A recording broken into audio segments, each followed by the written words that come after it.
In order to cover your living expenses during retirement, it's important to have personal savings, as Social Security benefits may not be sufficient. Ideally, by the age of 40, you should have some money saved in your IRA account. However, what if you haven't been able to save enough by this age?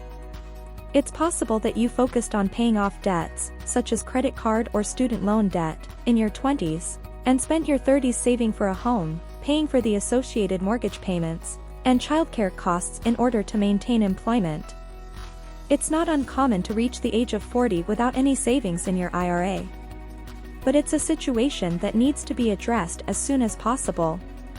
By this age, you're likely halfway through your career, which means your retirement savings window is shrinking. If you haven't started contributing to your IRA, it's important to make it a top priority. How much should you have in your IRA by age 40? According to Fidelity, it's ideal to have 3 times your annual salary saved in your IRA by the age of 40. For example, if you make $75,000 a year, your goal should be to have an IRA balance of $225,000. If you currently have no balance in your IRA, it's important to start catching up on your savings as soon as possible. The good news is that there's still time to increase your long-term savings. To start, review your budget and identify essential and non-essential expenses. While you may not be able to reduce your essential expenses, you can make sacrifices in non-essential categories like canceling cable, dining out less, and taking less expensive vacations. These changes can help you ramp up your IRA contributions. Another strategy is to save any raises you receive in your paycheck.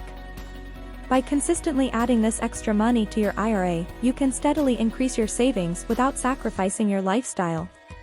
For example, if you're able to contribute $400 per month to your IRA for the next 25 years, and invest it at an average annual rate of 8%, you could potentially have an IRA balance of around $350,000. This assumes a reasonable rate of return for a long-term investment and can provide a significant boost to your retirement savings. Don't panic, but get serious. If you're 40 years old and haven't started saving in an IRA, there's no need to panic. However, it's important to realize that delaying savings any longer could have a negative impact on your retirement. To avoid this risk, it's crucial to start funding your IRA as soon as possible, even if it requires some sacrifices. By taking action now, you can set yourself up for a more comfortable retirement in the future. Don't let the fear of not having enough saved deter you from starting. Start small, if necessary, and make contributions a regular habit. With time, effort, and consistency, you can make a significant impact on your retirement savings.